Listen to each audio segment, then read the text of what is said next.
Consumer ഫെഡിൽ കോടികളുടെ കൊള്ള തെളിയിക്കുന്ന അന്വേഷണ റിപ്പോർട്ട് 24-ന് കിട്ടി. സാധനങ്ങൾ വാങ്ങുന്നതിലും മദ്യം വാങ്ങുന്നതിലും 2005 മുതൽ 2015 വരെയുള്ള കാലയളവിൽ നടന്നത് കോടികളുടെ ക്രമക്കേട്.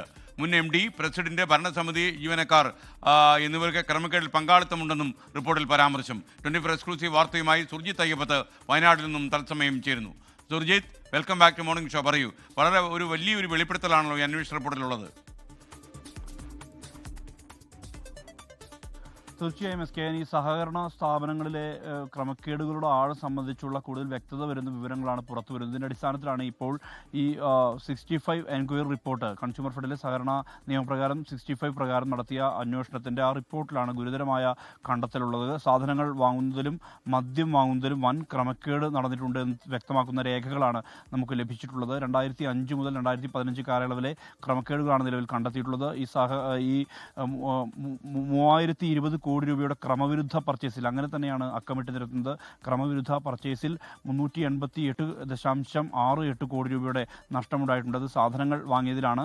4729 കോടി രൂപയുടെ ക്രമവിരുദ്ധ വിദേശ മദ്യം വാങ്ങലിൽ 2004-2005 കാലത്ത് മാത്രം 10 കോടി രൂപയുടെ നഷ്ടം സംഭവിച്ചിട്ടുണ്ട്. ഒപ്പം തന്നെ വാഹനങ്ങൾ, നിർമ്മാണ അറ്റകുറ്റപ്പണികൾ, ഫ്ലോട്ടിംഗ് ത്രിവേണി പർച്ചേസ് എന്നിവയിലും വലിയ രീതിയിലുള്ള ക്രമക്കേട് നടന്നിട്ടുണ്ട്. കമ്പ്യൂട്ടറൈസേഷൻ, സർക്കാർ പരസ്യ ഫണ്ട് ദുരുപയോഗം ചെയ്തത് തുടങ്ങിയ ഇനങ്ങളിൽ 7500 കോടി രൂപയിലധികം വലിയ ഇടപാടിൽ വൻ പ്രവർത്തന നഷ്ടം ഉൾപ്പെടെ സംഭവിച്ചിട്ടുണ്ടെന്നുള്ള സ്ഥിരീകരണം കൂടി ഈ റിപ്പോർട്ടിലുണ്ട്. അതോടൊപ്പം സർക്കാർ ധനസഹായം വകമാറ്റി ചിലവഴിക്കൽ ഉൾപ്പെടെയുള്ള ഇനങ്ങളിൽ 595 കോടി രൂപയുടെ നഷ്ടമുണ്ടായിട്ടുണ്ടെന്നുള്ളതാണ് കണ്ടെത്തലുള്ളത്. ഇതിൽ മുൻ MD, മുൻ പ്രസിഡന്റ്, ഭരണസമിതി ജീവനക്കാർ എന്നിവർക്ക് ക്രമക്കേടിൽ പങ്കാളിത്തമുണ്ട് എന്ന് വ്യക്തമാക്കുന്ന തരത്തിലുള്ള പരാമർശങ്ങൾ റിപ്പോർട്ടിലുണ്ട്. നഷ്ട ഉത്തരവാദിത്തം കണ്ടെത്താൻ സഹകരണ നിയമത്തിലെ 68 വകുപ്പ് പ്രകാരം അനുസരിച്ചുള്ള അന്വേഷണം വേണമെന്നുള്ള ശുപാർശയോടെയാണ് ഈ നിർദ്ദേശങ്ങൾ മുന്നോട്ട് വച്ചിട്ടുള്ളത്. സഹകരണ സംഘം ജോയിന്റ് രജിസ്ട്രാർ ബിന്ദുവിനാണ് അന്വേഷണ ചുമതല നൽകിയിട്ടുള്ളത്. അതോടൊപ്പം 14 പേരടങ്ങുന്ന വിവിധ ജില്ലകളിലെ ഉദ്യോഗസ്ഥരെയും ഇക്കാര്യവുമായി ബന്ധപ്പെട്ട് നിയോഗിച്ചിട്ടുണ്ട്. ക്രമക്കേട് സ്ഥിരീകരിക്കുന്ന ഉത്തരവ് ഇറങ്ങിയത് ഇക്കഴിഞ്ഞ 1-ാം തീയതിയാണ്.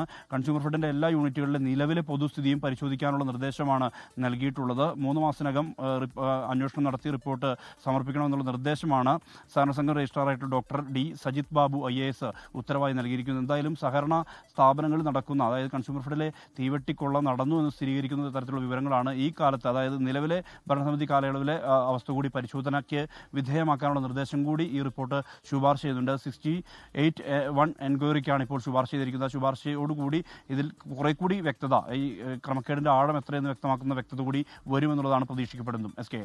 ലോകത്തെവിടെയായാലും ഏത് സമയത്തും 24 വാർത്തകളും ഓഗ്മെന്റഡ് റിയാലിറ്റി പാക്കേജുകളും എക്സ്പ്ലെയിനറുകളും വിശദമായി കാണാൻ ഞങ്ങളുടെ YouTube ചാനൽ നിങ്ങൾക്ക് സബ്സ്ക്രൈബ് ചെയ്യാം.